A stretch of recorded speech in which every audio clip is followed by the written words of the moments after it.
સૌરાષ્ટ્રનું એક ગામ કે જ્યાં ગૌચરની જમીન પર મોટા પાયે દબાણ થયું, જેના વિરોધમાં માલધારી સમાજે 2 વર્ષ સુધી સંઘર્ષ કર્યો। છેલ્લે તેમનો વિજય થયો અને પશુપાલકોએ પોતાના ખર્ચે ગૌચરની જમીનને ખુલ્લી કરી।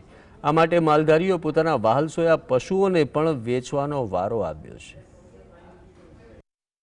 અમરેલીના સાવરકુંડલાનું અમૃતવેલ ગામના મોટા ભાગના લોકો પશુપાલન પર નભે છે।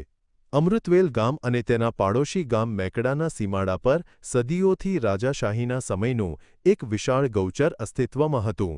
આશરે 600થી 700 વીઘામાં ફેલાયેલી આ જમીન આ વિસ્તારના પશુપાલકો માટે જીવનરેખા સમાન હતી।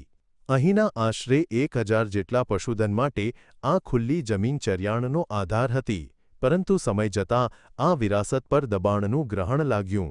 અમારે પશુપાલનનો ધંધો, અમારે સરિયાણ ક્યાંય નહીં જાવું, ક્યાં ખેડૂતના ખેતરમાં જઈએ તો એ લોકોને નુકસાની થાય, ખોટા કજિયા થાય। એ માટેથી પછી કાંક અમે માલઢોર વેચી અને પૈસા ફી ભરી અને તાત્કાલિક અમે એમ કીધું કે આપણે માપણી લાવવી છે અને આપણે આ ગમે એમ કરી અને આપણે ગૌસન છૂટું કરાવવું છે।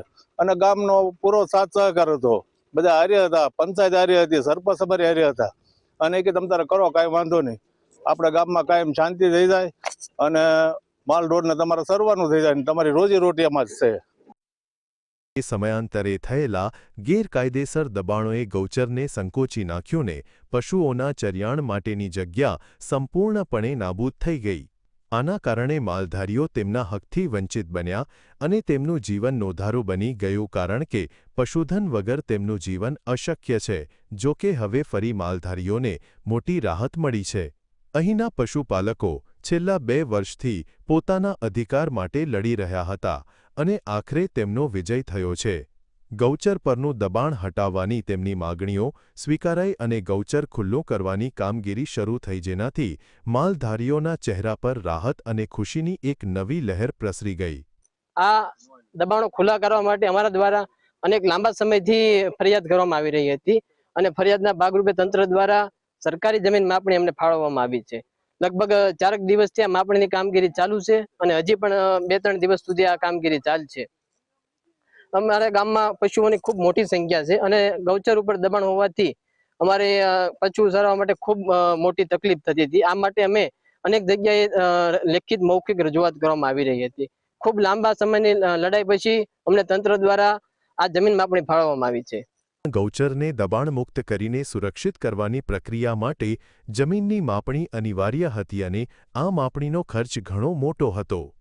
આવી વિકટ પરિસ્થિતિમાં માલધારી સમાજે એક અદ્ભુત સ્વાભિમાન અને બલિદાનનો પરિચય આપ્યો। આ પશુપાલકોએ પોતાના જીવનના આધાર સમાન વાલસોયા માલઢોર વેચીને પણ જમીન માપણી વિભાગના પૈસા ભેગા કર્યા અને સ્વખર્ચે ગૌચર સુરક્ષિત કરાવવાની કામગીરી શરૂ કરાવી। ક્યારેક પાણીની તકલીફ છે, જીવન જરૂરિયાત છે, એટલે મેં એને એવું કીધેલું કે થોડોક સમય લાગશે। એટલે માલધારી સમાજે એવું કીધું કે ભાઈ અમે લોકફાળા તરીકે સરપંચ પૈસા આપી દઈએ, અને બીજા સમાજે માલધારી સમાજને એવું કીધું અમે તમ તારા પૈસા આપશું, તમે અત્યારે તમારા ભરી દો। આ રીતનું કરી અને અમે ટૂંકમાં ગૌસરના ડીઆરડીમાં પૈસા ભર્યા માપણી ચાલુ કરાવી દીધી। કેટલા વીઘામાં ગૌચર ખુલ્લું થાય? ગૌસર કમસે કમ 300 વીઘામાં ખુલ્લું થશે। 400 વીઘા તો અબિયાલ હાજર હતો, 300 વીઘાનું દબાણ, એટલે એક માણસે દબાણ નથી કરેલું। જેના ખેતરને શેઢે હોય, વીઘો 2 વીઘા 3 વીઘા, આ રીતનું દબાણ આખા ગામનું હતું। જમીન માપણી વિભાગે પથ્થરના ખોટાઓ મારીને દબાણ હટાવવાની અને ગૌચરને કાયમી ધોરણે સુરક્ષિત કરવાની કામગીરી શરૂ કરી દીધી છે। ગ્રામ પંચાયતે પણ જાહેર નોટિસ દ્વારા ખેડૂતોને સ્વેચ્છાએ દબાણ હટાવી લેવા અપીલ કરી છે।